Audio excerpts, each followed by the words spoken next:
big department solely working on technological innovation and various projects.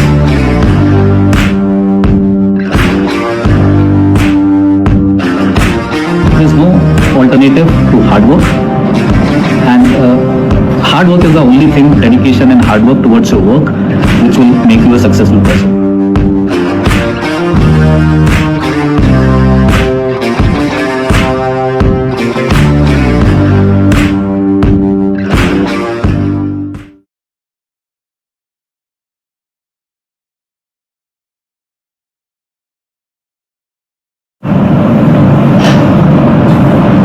Hello and welcome back to another episode of MarineX Radio, a deep dive into minds shaping the maritime world, powered by Yugen, Infra and DMECA, where legacies meet luxury and leadership. I am your host Pratik, and today we are joined by an industry stalwart and DMECan who needs no introduction. In the maritime circles, he is someone who has not only sailed the seven seas, but is now navigating NYK Shipmanagement into the future with technology, innovation, and people at the heart of everything. Please welcome DMECan Mr. Anubhav Garg, the Chief Operating Officer and MD at NYK Shipmanagement Singapore. Anubhav sir, it's an absolute honor to have you on the show. Well, thank you, Pratik, and good afternoon, everyone. Pleasure is all mine, Pratik, and thank you very much for doing this podcast with me. And I hope Singapore is treating you well over last couple of weeks.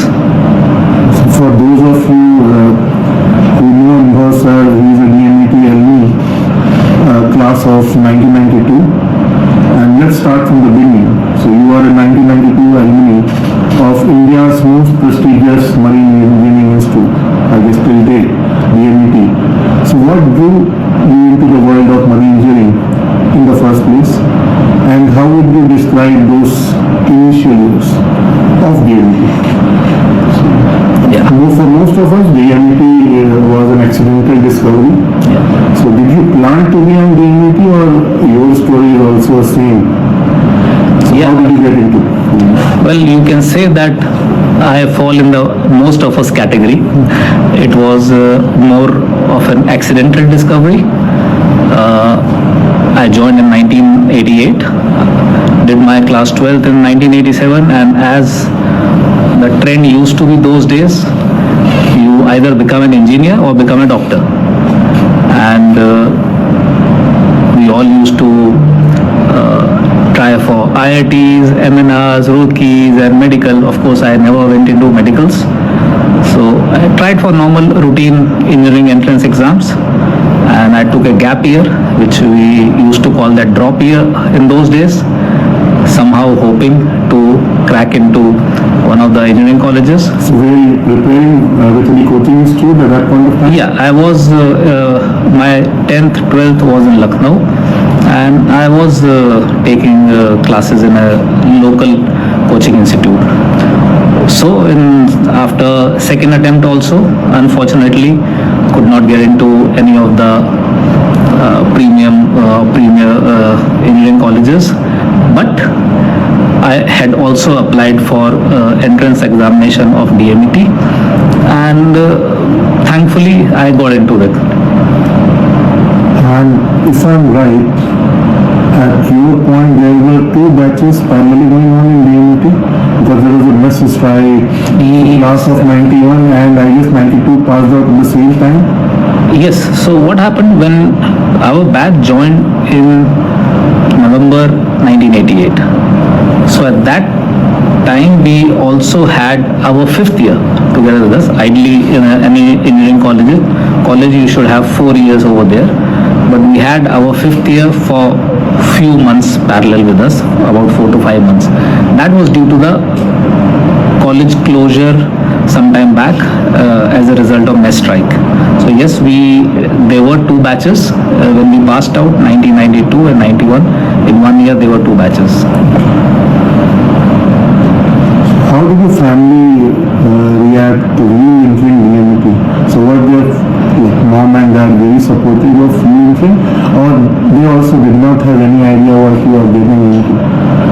Honestly speaking, I didn't know anything about so-called merchant navy as it used to be still, of course, you can call it as merchant navy, but I had no idea at all. My parents had no idea. We had one family friend who used to be a captain on Shipping Corporation of India ships. And once I had met him during my class 12th, and he did tell me briefly about what is merchant navy. So in a way, yes, you can say that somewhere at back of my mind played that yes, there is some career like merchant navy also, and I got into DMET. So yeah, that's it. So your mom and dad come from a business or? No, my dad was a government servant. He was working for a public sector undertaking. Mom was a housewife. Our first year at DMET, I can tell you about my time.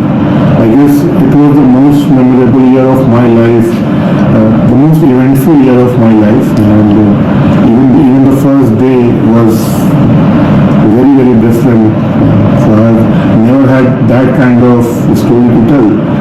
So can you take us back to your first year and your first day at DMET? What was that like?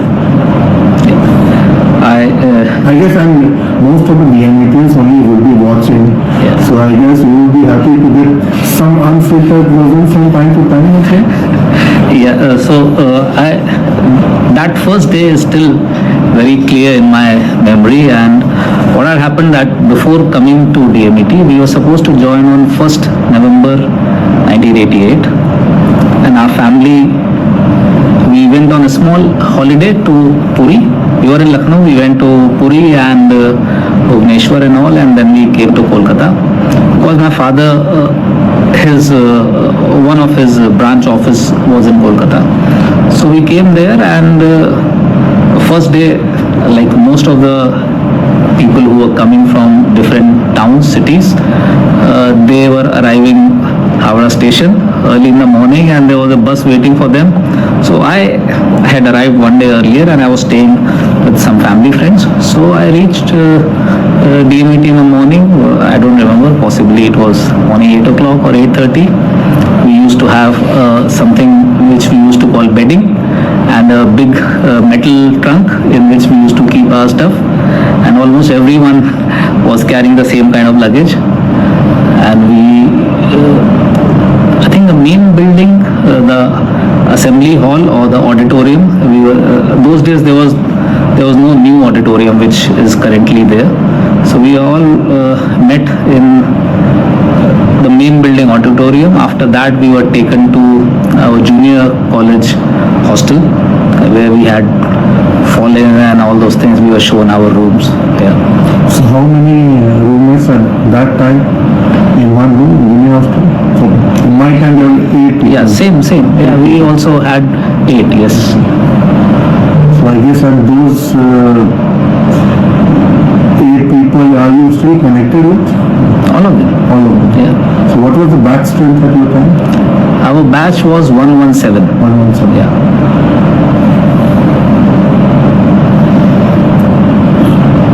So friendship I made in DMET, I guess those are the only friends who became lifelong friends.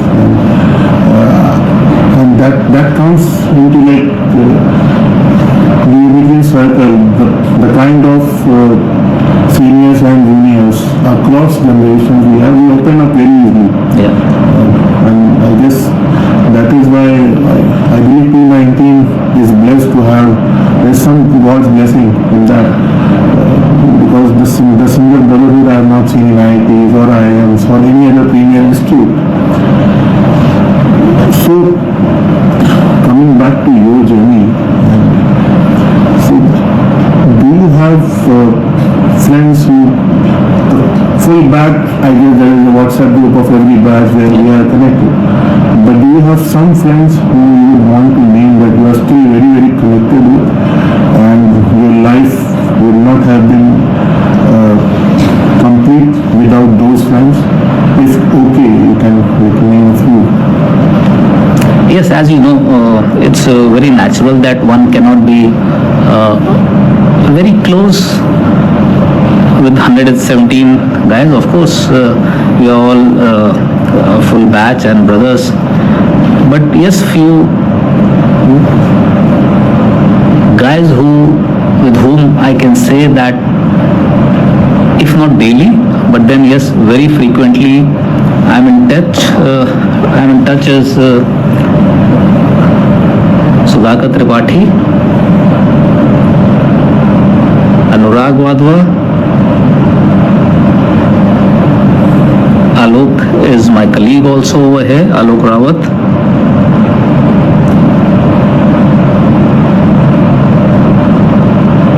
Yeah, to name a few, and yes, we are about 20 of us in Singapore. Wow. And we keep meeting from time to time. Upendra Dubey, Arvind Kumar Singh, these are guys who are family in Singapore, and we meet quite often, either one-to-one or in a group or a small group. Take us back to your sailing career, how you started your sailing journey, and how was the first ship like? The reason why I'm asking question is for a lot of young juniors who will be watching this, Yeah. it might help some of them, I think. Because I guess 90s was the golden era of DMECA in terms of placement. Every DMECA had multiple jobs. It moves to the DMECA. So you must have got placement from college. So which companies you start to carry on? Yeah, I passed out in 92 November, and for last 2 years, let's say starting from 3 years, 89, the shipping was good, at least for those who were after prolonged lull as far as jobs on board were concerned. So it was a very good time, happy times, and there used to be multiple companies scouting for cadets. And I had signed a contract or bond, which we used to call it, with Shipping Corporation of India in third year, for which we used to get some amount of stipend. What was that amount? It was 800 rupees per month. Wow. Yeah, princely sum that time. Yeah. So after passing out in January 93, I joined my first ship. I still remember it was a crude oil carrier, MT GS Salaria, and I joined with a very close friend, a good friend who is also in Singapore, Anupam Kumar Singh. We both joined together. He also happens to be from Lucknow, and we did our coaching also together in the same class. So how was that? How many months you sailed? And because sailing and life at DMECA, I guess very different.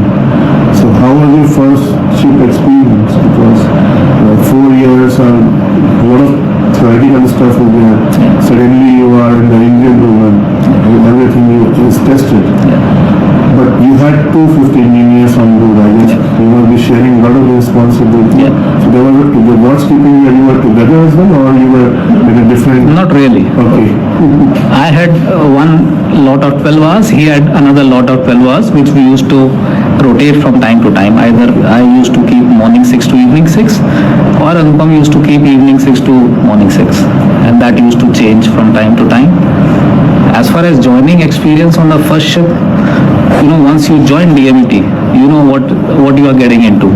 Or even if you don't know, over a period of 4 years, you come to know that what are you going to get when you join your first ship. So it was, of course, nervousness is always there, and I also was reasonably nervous when I was joining the ship, but it was okay. I think we adapted quite well and got into the ship's life very fast, both me and Anupam. Yeah. And I was there, my first ship, I was there for close to 8.5 months. Yeah. And you stayed with the CI for how many years? I did 3 ships till my second class. I did 3 ships. First was this GS Salaria, followed by a cargo ship, State of Nagaland, followed by a bulk carrier, MV Hargobind. After that, I signed off and went for my second class exams. In between, I guess, off the camera, we discussed that you had a love marriage. So, when did you meet your wife? Was it after the college or before the college? It was during the college. During college? And she also, she's from Lucknow. Okay.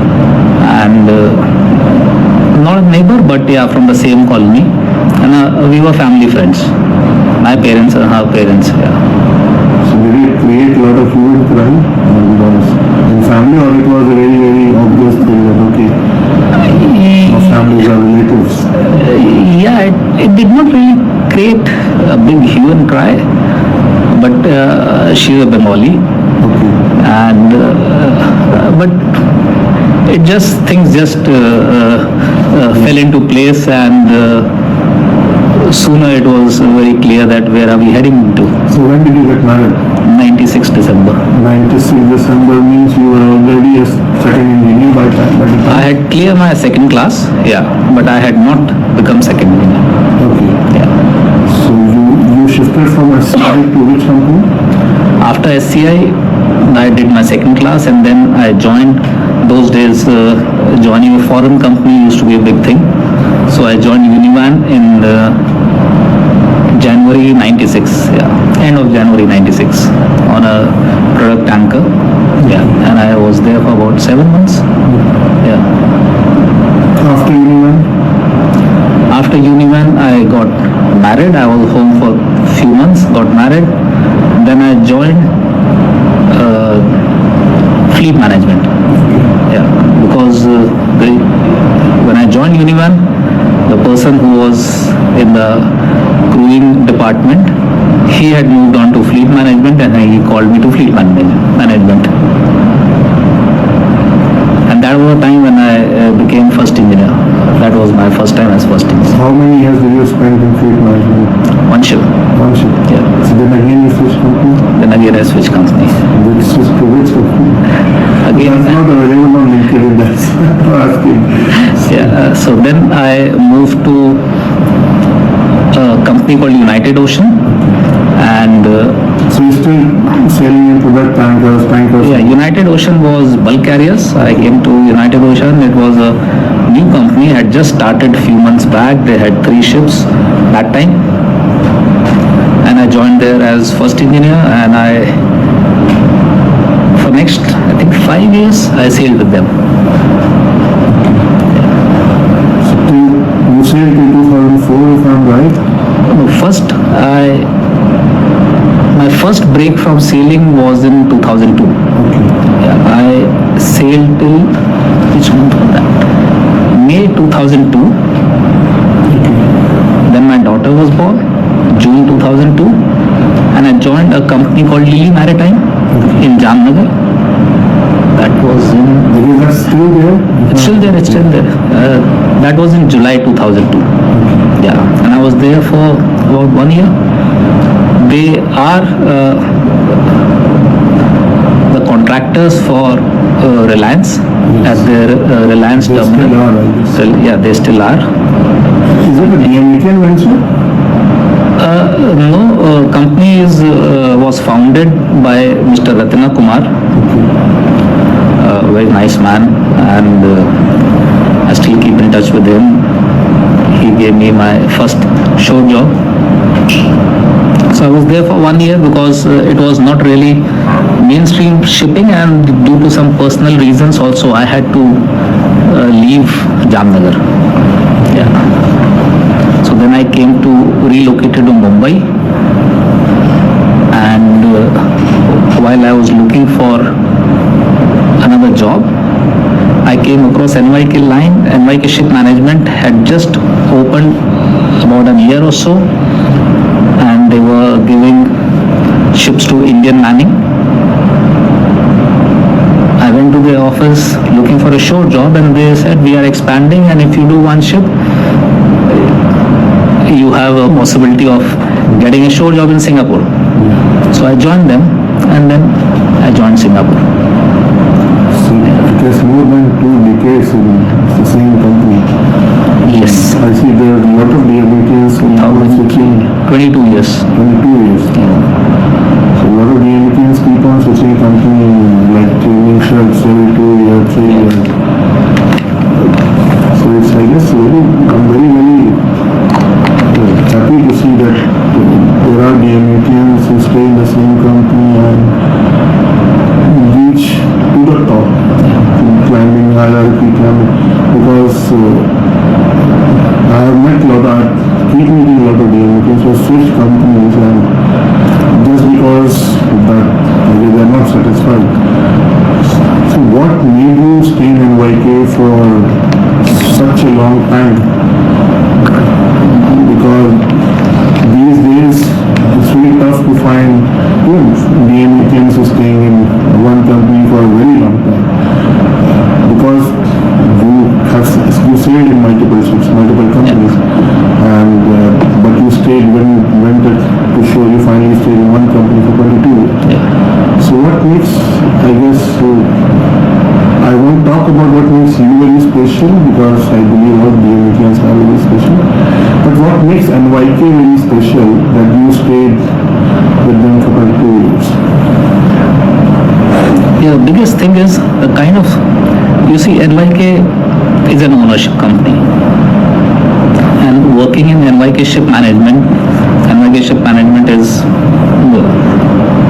fully owned subsidiary of NYK Line, and the kind of support we have from the owners, which is NYK Line, each business group, whether it is container fleet or car carriers or oil tankers or bulk carriers, the kind of support we have for doing things right, that separates us from, I can very easily say, from any other company.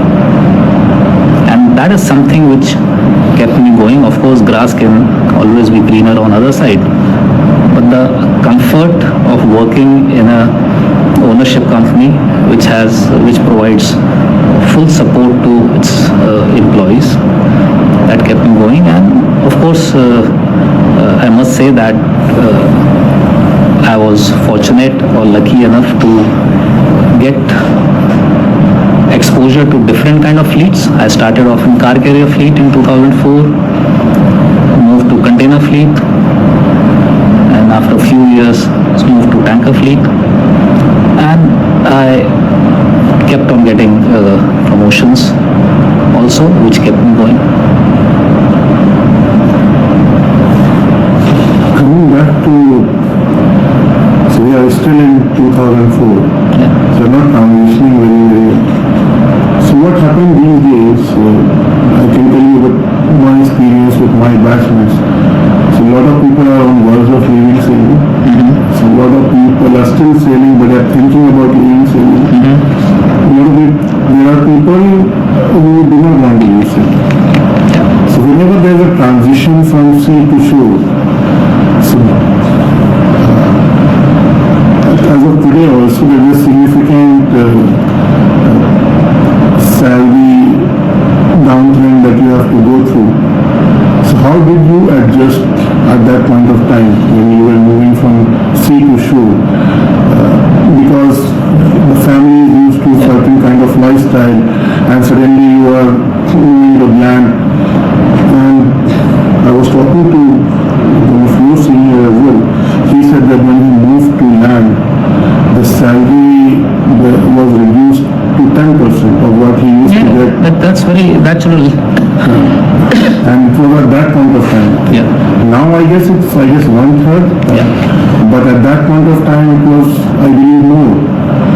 So how did you adjust your lifestyle, your family lifestyle with that transition? Because there is 1 or 2 year of adjustment period when the family is also used to getting you being around, compensated for it, or what? There's some challenges that you faced, and how do you overcome those challenges? Yeah, you know, Pradeep, this to me it all boils down to your priorities and individuals' priorities in life.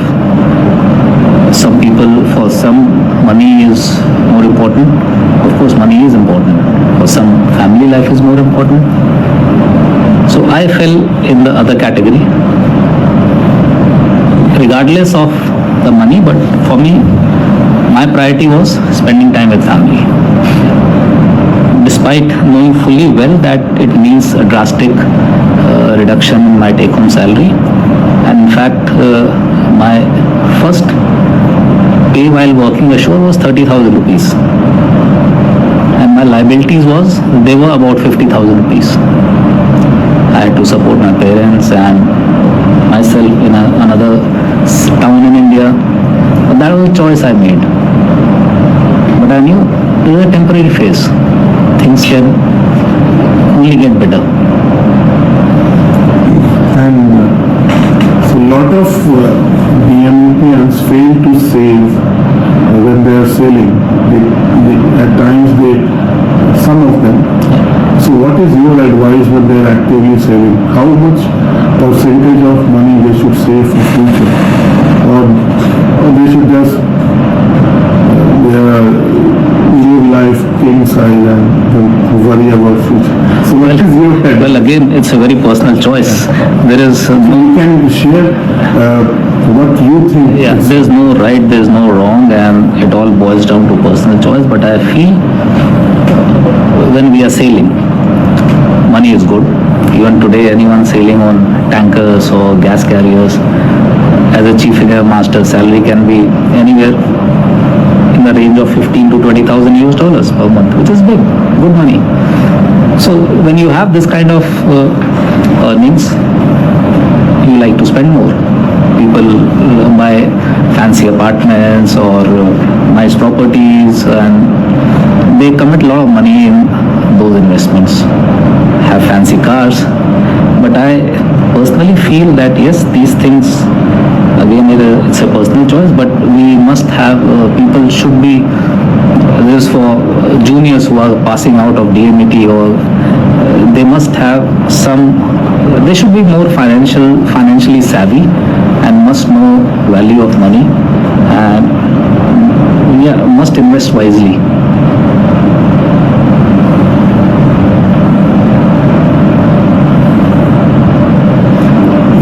Already mentioned that you have worked across diverse fleets, car carriers, containers, tankers, and even you also sailed on bulk carrier. So can you share some insights on how these fleets differ operationally and what you learn from managing such diverse? Yeah, each kind of ship, people say that any particular kind of ship is more challenging, or that kind of ship is more challenging. But I personally feel, after sailing on different type of ships, managing different type of ships from office, each ship has its own challenges, very peculiar and particular skill sets which are required. Each ship comes with its own rewards also, like those during our time we used to look forward to sail around the world, see different countries. So bulk carriers are very suitable for that. But again, these days bulk carriers also go to very remote terminals, very fast loading, so that charm is gone. And car carriers, containers, very short port stays. In ports you have maintenance, no time to go out. So all these challenges are there. Tankers, again, no ports at all. You can hardly step ashore during your time on board. So each ship comes with its different challenges. It's not that any particular kind of ship is easier. So your advice to young managers, how they can be good ship managers?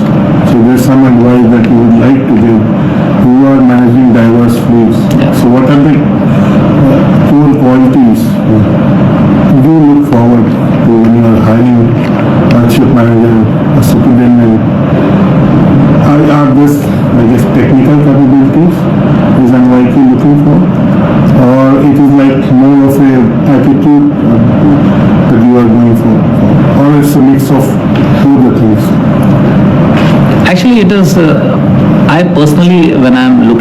hire someone, I look for more towards attitude, positive attitude to learn, and hunger to learn. That is something which I see in anyone whom I am looking to hire.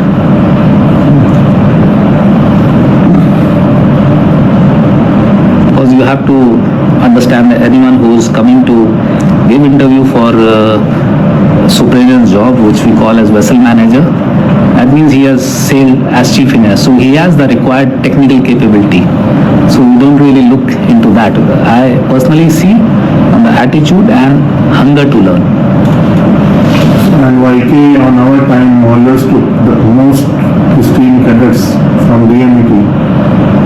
Does NYK still go to DMECA to hire? Yes. In fact, we have increased the number of cadets which we are hiring. I think this year we are taking 9 or 10 cadets in this batch here.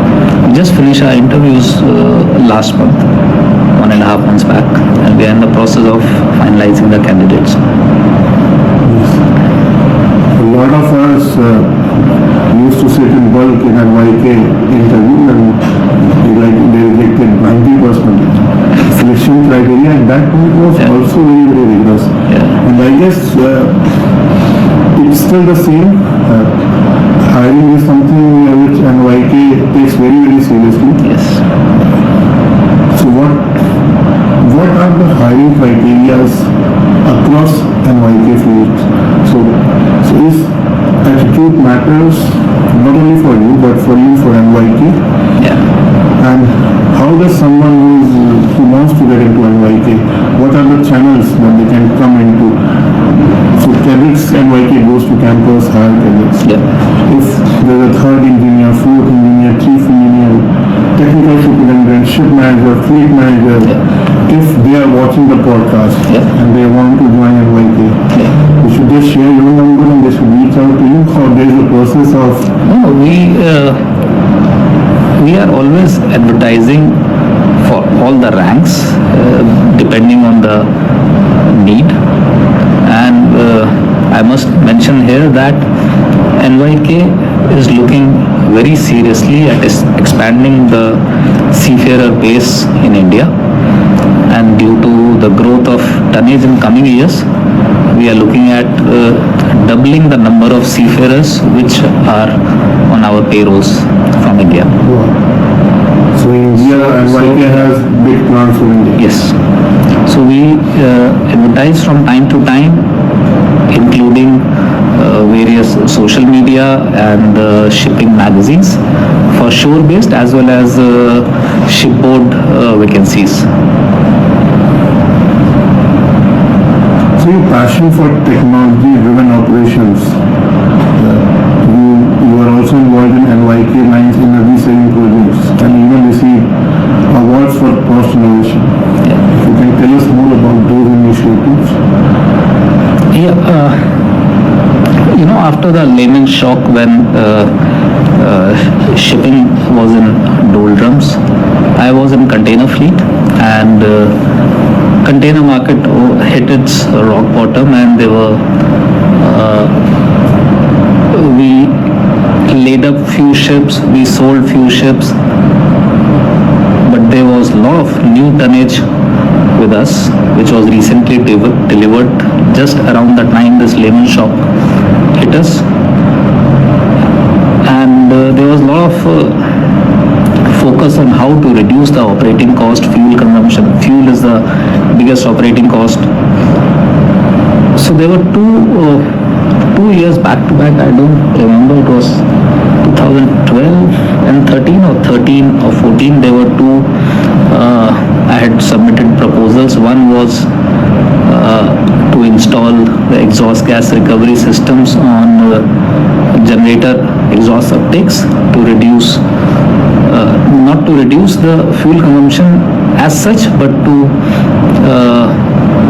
generate the steam and thus reduce the fuel consumption on boiler. So that was one project which was implemented across, I think, about 15 odd container ships. And the second one was for a particular trade of container ships which were calling New York, and due to the design of those ships, they were all, I think about 8 or 9 ships in that series, all delivered back to back over a period of 1.5-2 years. Due to their mast height, they could not pass under the Bayonne Bridge at all the times. So I had submitted a proposal to cut down the mast height. This was done in, I worked together with one of the captain who was sailing on one of those ships, Captain Ravinder Yadav, and finally it was, this was implemented on all these sister ships, 9 or 10 of them, which led to substantial savings in operation. So these were the two proposals which I had submitted, and yeah, NYK recognized it.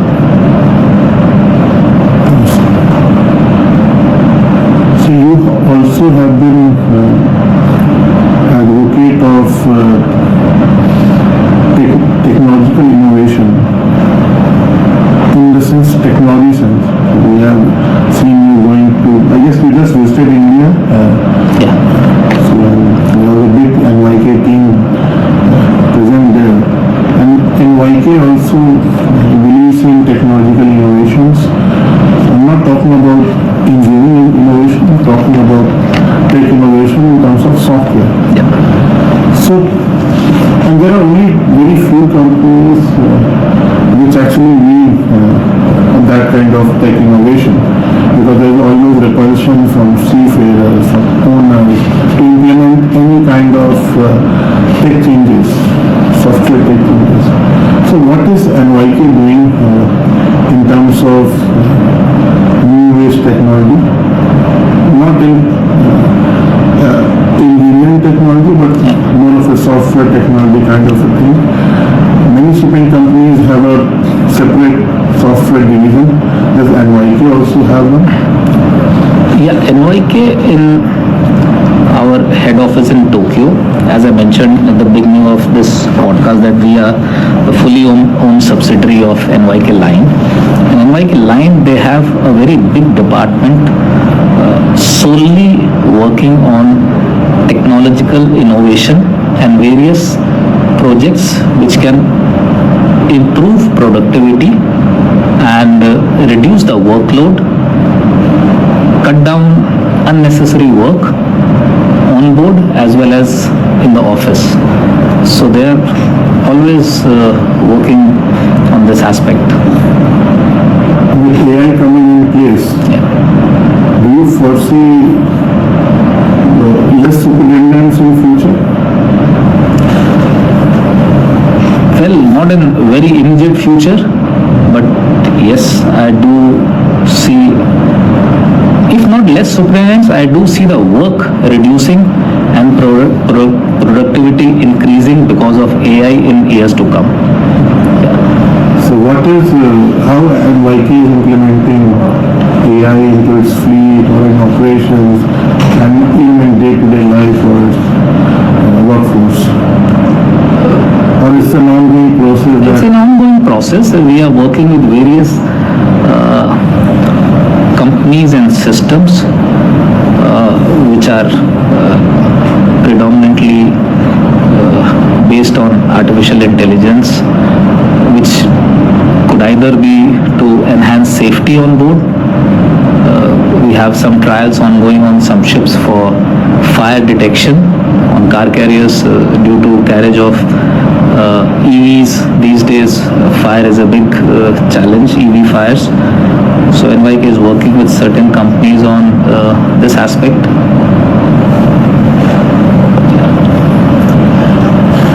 April 2022, I guess marked a new era in your life. You took over as MD and CEO of NYK.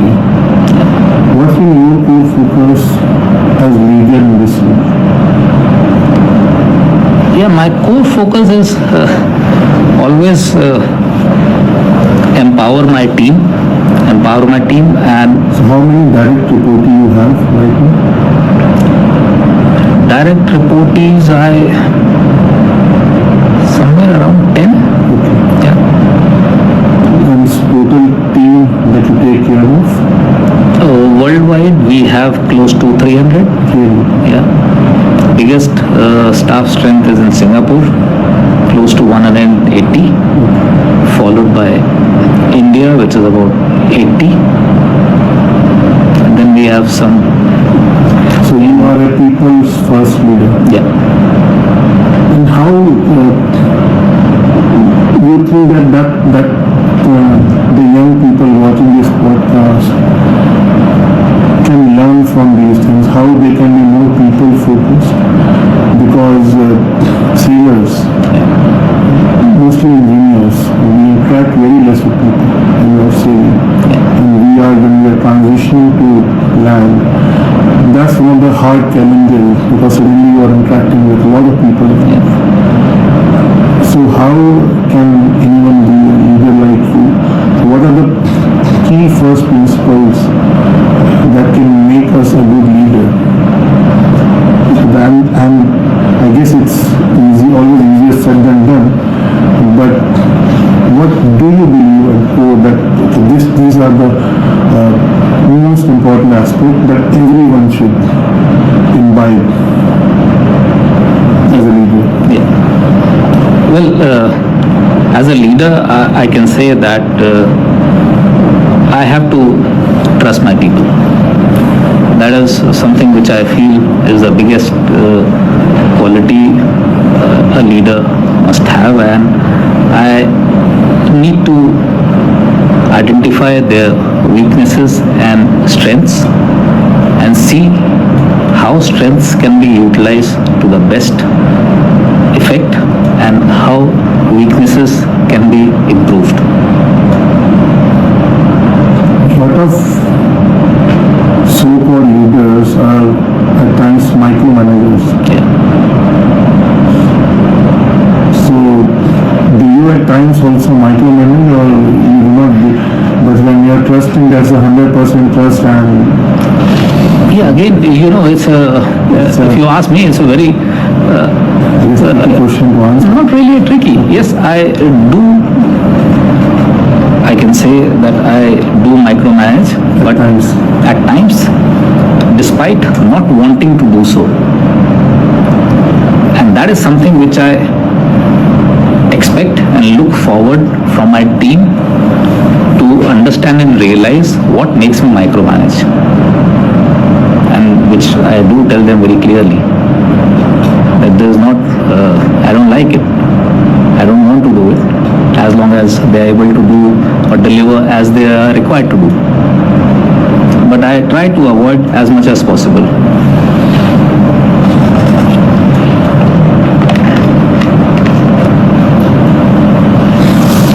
So you often talk about future readiness. Yeah. Many talks or whatever we can gather information.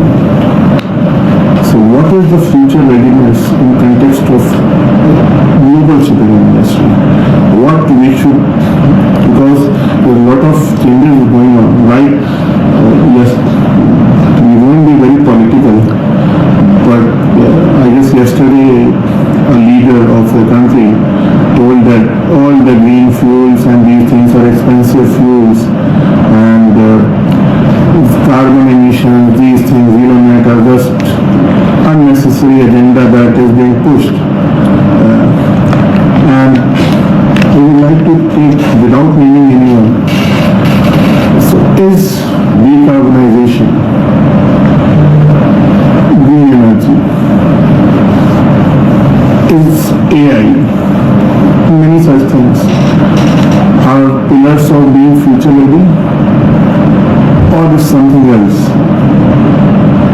You see, let's talk of decarbonization first. To me, this is something which we should have started talking yesterday, instead of getting into debate how relevant it is. This is something which we, in current world and times, our generation, have to see that what legacy, what are we leaving for our future generations. Shipping may be a small contributor to the global greenhouse gases emissions, but even if we can contribute in whichever way to reduce the emissions, we are working towards our future generations. And if you ask me, there is no way out, no escape from zero emissions. So you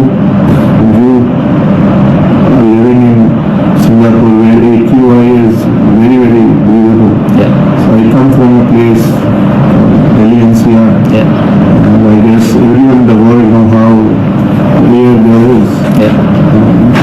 We all have some or the other breathing little issues when we are in NCR. And that is something I believe is also right. And we should leave a world which is better, Yeah. not worse, for our future generation. We have exploited Mother Earth enough. Enough. Yeah. And these are the results what we are seeing. It is all outdoing only what you face in Gurgaon in winters or wherever. It is Earth was not given to us in this manner, right? We have made it like this, and we can reverse it. That is what I always feel. There is only we can reverse it. Yeah. So the next phase we'll talk about family balance and the man beyond MD of NYK. So behind every successful leader, there is always a support system. So tell us a bit about your personal life, about your kids. So I know you have raised two extraordinary kids. Because I've interacted with one of them and I have actually Oh yes. saw a video of one of them. Yeah. Because both are related to what I do. And so tell us about your kids, maybe your wife, and how you have balanced a leadership role of one of the largest shipping companies in the world and as a family man. So are they at times angry at you because they did not give enough time, or you have balanced it pretty well, or you think that you have balanced it pretty well? You see, in hindsight, you could always have done things better, Yeah. right? But what is past is past. Yes. My wife, at least, I won't say complain, but because she knows me. For her, work is my first love. She knows it. And my daughter, she is 23. She's in Australia doing a master's in public relations and communications, and she has been in touch with you over a period of last few days for some guidance. I guess you have raised two extraordinary kids, and I guess the credit should go to your wife more than you, or it should go to you as well, because if the work was You have to ask them, Yeah. but yes, this is what I said in the beginning. It is all matter of priorities. For me, priority was family when I stopped sailing. I wanted to spend time with my family, and that is what I did. And I feel I gave them a reasonable amount of time. And my son, he is not yet 17. He is in class 10th, giving his boards now, and also playing cricket. good news you also gave me that he is selected as reserve in under 19 Yeah. Singapore team. Yeah. So congratulations on behalf of all the DMECA community. Thank you very much. And I guess I should take his autograph, because a lot of my cricketers friends also like what they saw. And you never know, he's playing for IPL or he's playing for some league. I guess before I leave Singapore, I should also have his autograph. Yeah. Why not? It is Why not? something it can become very expensive in coming days.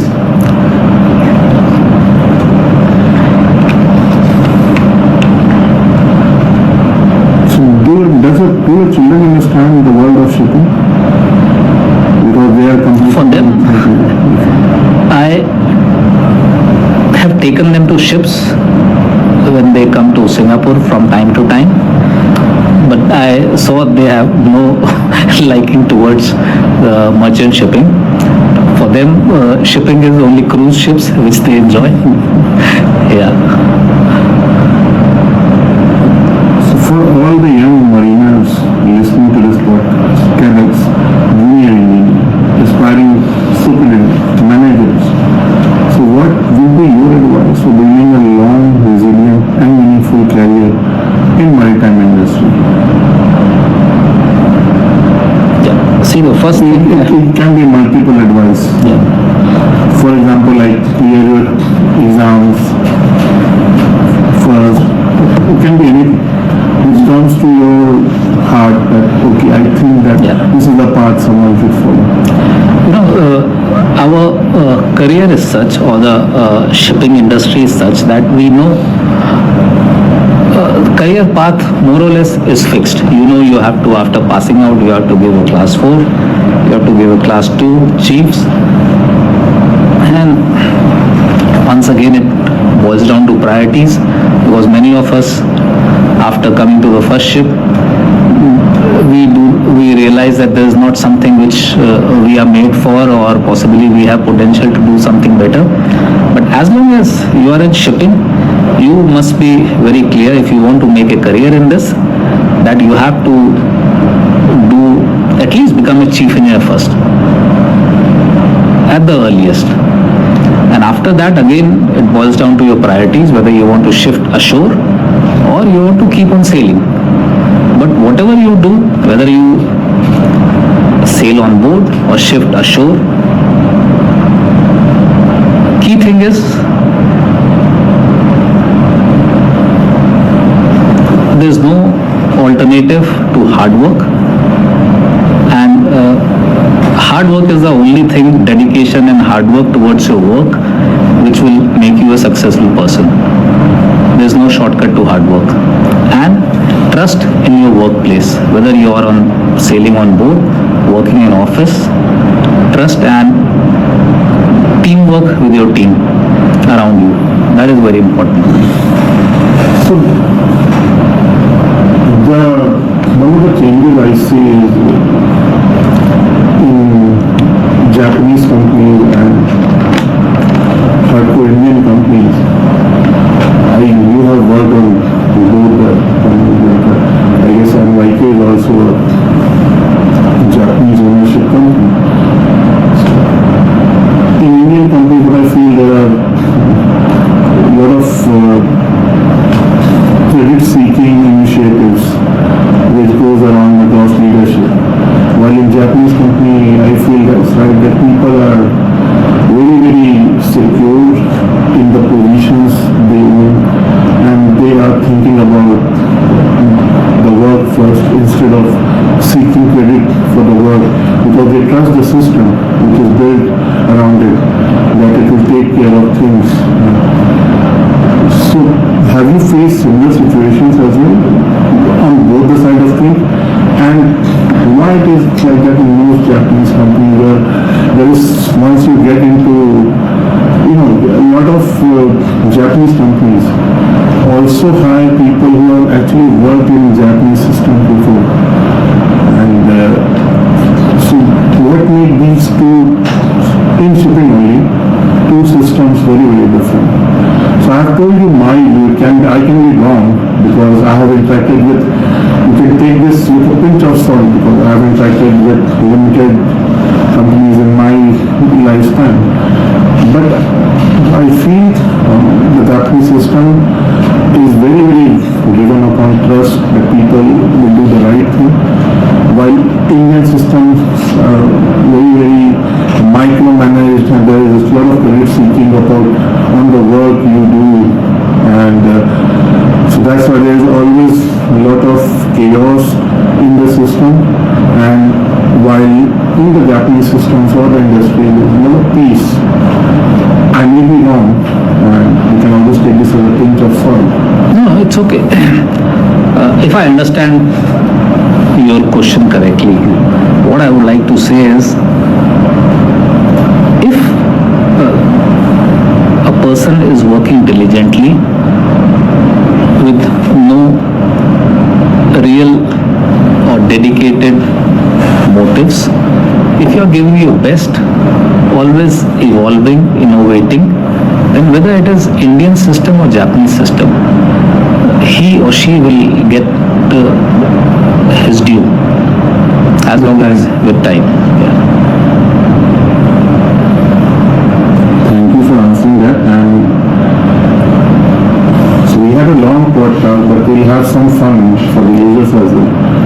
So a lot of you might not like it, but you will have 1 second to answer Okay. questions.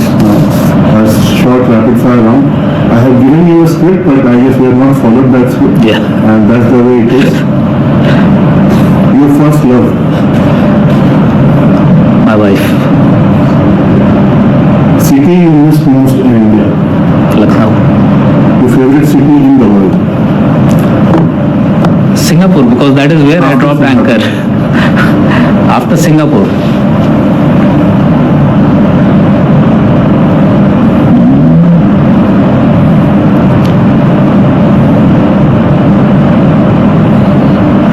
Zurich. Your best friend from DMECA. Sudhakar. Your favorite food. Really favorite food. Really, one favorite food. Soul food. Yeah. अरहर की दाल चावल. And are you a vegetarian or non-vegetarian? Mocatarian. Vegetarian. One habit that defines you. Maybe it can be good or bad. I can keep quiet also. You can keep it. Very important habit. So that will never define me for sure. Most memorable moment at sea. One moment.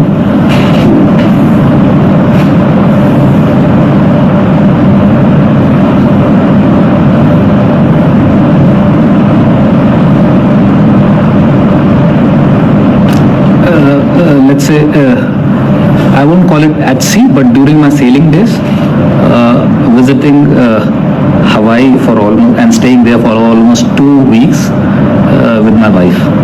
Wow. So you were on board, you were Yes. getting paid to. Yes, we were in Honolulu. Honolulu. No, at the berth, right in the city. Wow. So it must be a bulk, yeah. Yes. Yeah, right.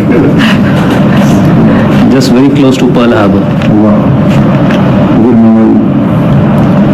One word for NYK Shipmanagement. Just one word. Culture.